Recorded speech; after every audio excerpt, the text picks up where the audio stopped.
No comment जो किसी ने मेरे कल वाले वीडियो पे किया था 7 डेज में तो ये हो ही नहीं सकता। Hi everyone, welcome again. आप सभी का फिर से स्वागत है हमारे प्यारे यूट्यूब चैनल स्माइल विद चंदा पर। तो दोस्तों, जैसा कि आप जानते हैं दिल्ली पुलिस के फिजिकल जस्ट आने ही वाले हैं 2-4-5 दिनों में, और आपके लिए मैंने एक 1 वीक का चैलेंज दिया था।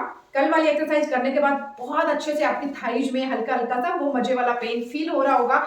आज का वीडियो है, इसमें एक्सरसाइज नहीं है, एक्सरसाइज का आपको अभी इवनिंग तक मिल जाएगा, लेकिन इस वीडियो में जो इन्फॉर्मेशन मैं शेयर करने आई हूँ वो बहुत बहुत बहुत ज्यादा जरूरी है, जिसमें मैं आपको 3 आपके जो मिथ है, जो डाउट्स हैं, उनको क्लियर करूंगी। एंड थर्ड वाला वो जानना बहुत जरूरी है हर एक रनिंग करने वाले रनर के लिए।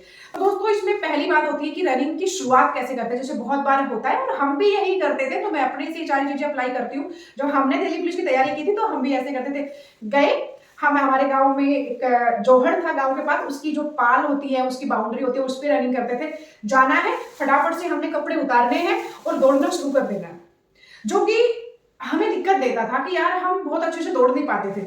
होता ही है कि आपकी मसल्स को, आपकी बॉडी को वार्म होने की जरूरत है, तभी वो बहुत अच्छे से मूव कर पाएगी। तो रनिंग करने से पहले हमेशा हल्की फुल्की एक्सरसाइज, थोड़ी सी स्ट्रेचिंग और जंपिंग जैक और हल्की फुल्की एक्सरसाइज कीजिए रनिंग से पहले। और दूसरा आता है रनिंग के बाद क्या करना है, जो कि एक बहुत बड़ी मुश्किल पैदा कर सकता है, जो मेरे साथ हुआ था। आप कहेंगे हर बार मैं अपने बारे में क्यों बात कर रही है, क्योंकि ये हम सबके साथ होता है, बट बहुत सारे लोग इसको एक्सेप्ट नहीं करते कि लोग क्या कहेंगे, सब कुछ इसी के साथ हो रहा है। सबके साथ होता है। तो रनिंग करने के बाद होता ये था, हमारा टारगेट होता था कि आज हमें 2 राउंड लेने, इसके आज 3 लेने, आज 4। उसके बाद थक इतने जाते थे क्योंकि स्टार्टिंग ही वार्म अप से नहीं होती थी, तो उस खत्म होते ही आराम से ऐसे ठंडी ठंडी तो हवा आती थी, पसीने तो आ रहे होते थे, और जोहड़ की पाल के ऊपर बैठ जाते थे। आते ही मैं तो खास तौर पे बैठ जाती थी, क्योंकि उस वक्त भी मेरा वेट इतना ही था जितना अभी है, तो मैं बहुत थक जाती थी। लेकिन ये सबसे बड़ी मिस्टेक थी जो अब मैं फील करती हूँ कि मेरी जो पिंडलियां थी उनमें, नसों में बहुत पेन होना शुरू हो गया था। एक्चुअल में होता क्या है कि आप दौड़ रहे हो, आपका ब्लड सर्कुलेशन बहुत हाई है, आप अचानक से बैठ गए, आपकी नसें ब्लॉक हो जाती हैं। उसको उतना टाइम दीजिए कि वो स्लोली स्लोली कूल डाउन हो सके। आपकी मसल्स को भी उतना टाइम दीजिए कि वो धीरे धीरे ठंडा हो सके।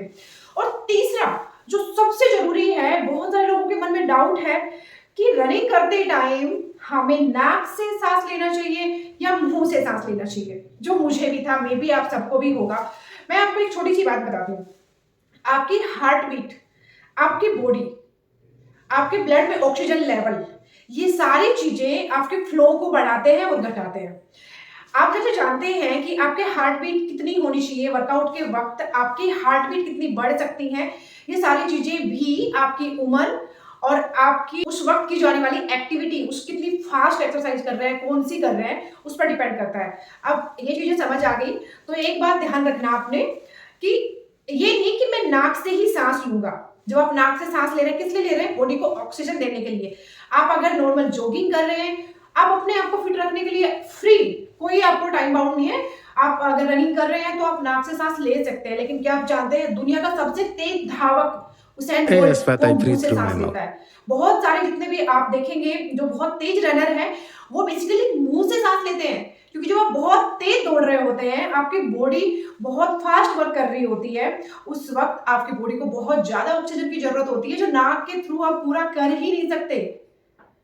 आप जानते हैं अगर आप बहुत ज्यादा तेज दौड़ रहे हैं, आपका मुंह खुद में खुद ओपन हो जाएगा, क्योंकि बॉडी को खुद से पता है कि मेरे को ऑक्सीजन ज्यादा चाहिए, नाक से पूर्ति नहीं हो रही, मुंह अपने आप ओपन हो जाता है।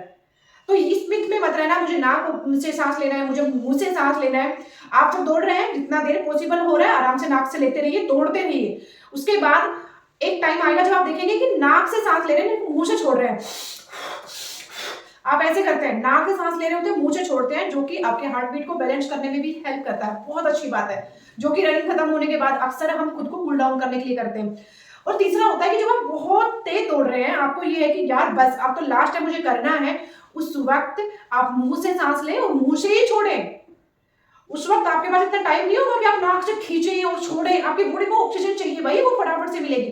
तो दूसरे के कहने पे नहीं करना है। आपका वर्कआउट, आपकी रनिंग, आपका एक्सरसाइज कितना फास्ट है, आपकी बॉडी से कितना ऑक्सीजन रिलीज हो रहा है, उसको कितना चाहिए, इस पर डिपेंड करता है कि आपको नाक से सांस लेना है, नाक से सांस लेके मुंह से छोड़ना है, या मुंह से लेके मुंह से ही छोड़ना है। आई थिंक आपको तीनों टिप्स बहुत पसंद आए होंगे, तो वीडियो को लाइक जरूर कर देना और अगर आप हमारे चैनल पर नए आए हैं तो सब्सक्राइब करके जाना। इसी के साथ अभी आपको नेक्स्ट जो वीडियो मिलेगा उसमें मैं आपको कोर एक्सरसाइज एंड स्ट्रेचिंग दोनों, जो आपको वर्कआउट आपकी रनिंग के बाद आप जो वर्कआउट करेंगे, आप एक बात ध्यान रखना, आपको रनिंग के पहले भी वर्कआउट करना है, उसके बाद भी करना है। और एक जो कमेंट जो किसी ने मेरे कल वाले वीडियो पे किया था, 7 डेज में तो ये हो ही नहीं सकता, तो मैं आपको बता दूं, इंसान अगर चाहे तो 7 डेज में कुछ भी कर सकता है। अगर नहीं यकीन तो जो अभी भर्ती होंगे बच्चे, उनसे जब वहां पर आमद करवाएंगे ट्रेनिंग सेंटर में, तो उनसे 7 डेज के बाद में पूछना उसकी बॉडी का क्या हाल है। और ये तो मिथ है कि हमारी बॉडी इतने दिन में ये नहीं कर सकती। अगर आप कंप्लीटली डाइट और अपना वर्कआउट दोनों, अभी वैसे भी करना क्या है बच्चों को जिनका भी फिजिकल है, उन्हें ड्यूटी जाने की जरूरत नहीं है, उन्हें कुछ नहीं, उन्हें पूरे टाइम अपने ऊपर ध्यान देना है। सुबह वर्कआउट कर लिया, रनिंग कर ली, थोड़ा बहुत खाया, छोटी मोटी और एक्सरसाइज कर रहे हैं, कुछ भी कर रहे हैं, दोपहर में कर रहे हैं, इवनिंग में करो, पूरा दिन करना ही क्या है भाई।